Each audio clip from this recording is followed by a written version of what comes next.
சொல்லுமா. பேபி குட்டி நீ என்ன பண்ணிட்டு இருக்க?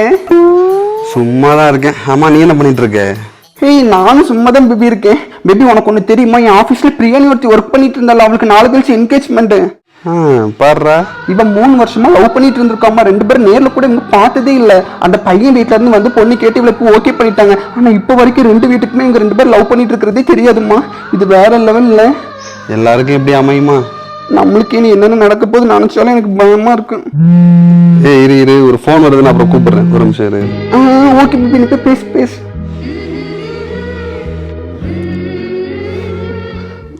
The next day.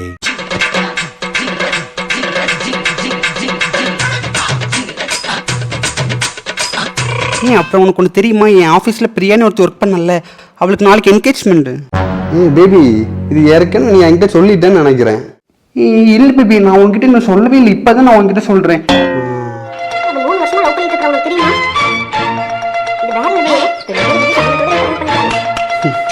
நமக்கெல்லாம் எப்படி அமையுமா?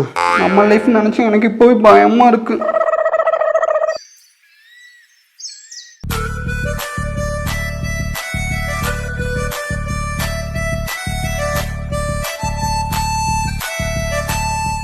பேபி, நான் உங்ககிட்ட ஒன்றும் சொல்ல மறந்தே போயிட்டேன். என் கூட பிரியாணி ஒருத்தி ஒர்க் பண்ணிட்டு இருந்தால, அவளுக்கு இன்னைக்கு என்கேஜ்மெண்ட்.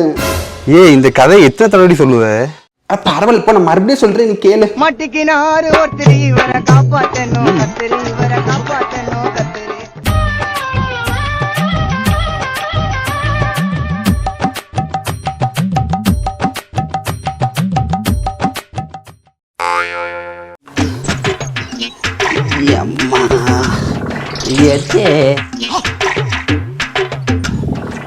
சொந்தக்கார வந்திருக்காவளோ? ஆமாக்கா, ஊர்ல இருந்து எங்க மாமா வந்திருக்காங்க. சரிட்டி, அப்ப நான் போயிட்டு வரேன். நான் மாடி வீட்டுல இருக்க திருசாட்ட பிளவுஸ் தைக்கிறதுக்கு கொடுத்தேன் பாத்துக்க.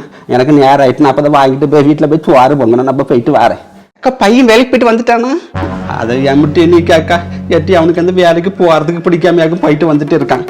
காலையில் 9 மணிக்கு போகிறவன் நைட்டு 10-11 மணிக்கு தான் வீட்டுக்கு வரான் பார்த்துக்க. மாதம் 15,000 தான் சம்பளம் வாங்க. அந்த சம்பளத்துக்கு இப்படி கடந்து ஓடிட்டு இருக்காமட்டி.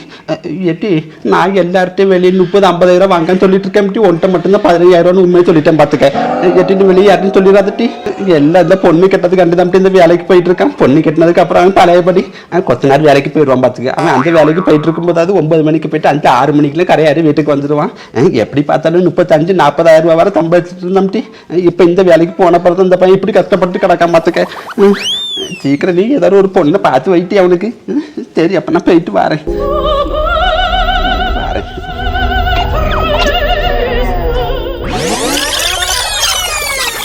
என்னம்மா சொல்லாம கொல்லாம திடீர்னு வந்திருக்கீங்க? அது என் மவளுக்கு மாப்பிள்ளை பார்த்துட்டு இருக்கோம்ல, அதான் அவங்க மாமி இங்கே ஏதோ சம்மந்தம் இருக்குது அப்படின்னா உன் வீட்டு பக்கத்தில். அதான் என்னென்னு விசாரிச்சுட்டு போகலான்னு வந்தேன். எப்படி மாப்பிள்ளை எப்படி நல்ல பையனா? நம்மளுக்கு வேணும் கொத்தனார் வேலை, கையால் வேலை, இந்த மாதிரிலாம் வேலையில் வேண்டாம். ஒரு நல்ல பியாரிச்சலோடைய ஒரு நல்ல வேலையில் இருந்தால் போதும். பையன் எப்படி? மாமா, நான் தான் மாமிக்கிட்ட சொன்னேன். நம்ம வீட்டுக்கு ஆப்போசிட்டில் நயன்தாராக்கன்னு ஒருத்தவங்க இருக்காங்க. அவங்க ரொம்ப நல்ல ஃபேமிலி. அவங்க பையனுக்கு தான் மாமா பேசியிருந்தேன். அந்த பையன் நாகர்கோவில் இருக்க பெரிய துணிக்கல்ல தான் மாமா மேனேஜராக இருக்கிறான். எப்படி பார்த்தாலும் 30,000-50,000 வரை சம்பாதிப்பான் மாமா. ரொம்ப நல்ல பையன்.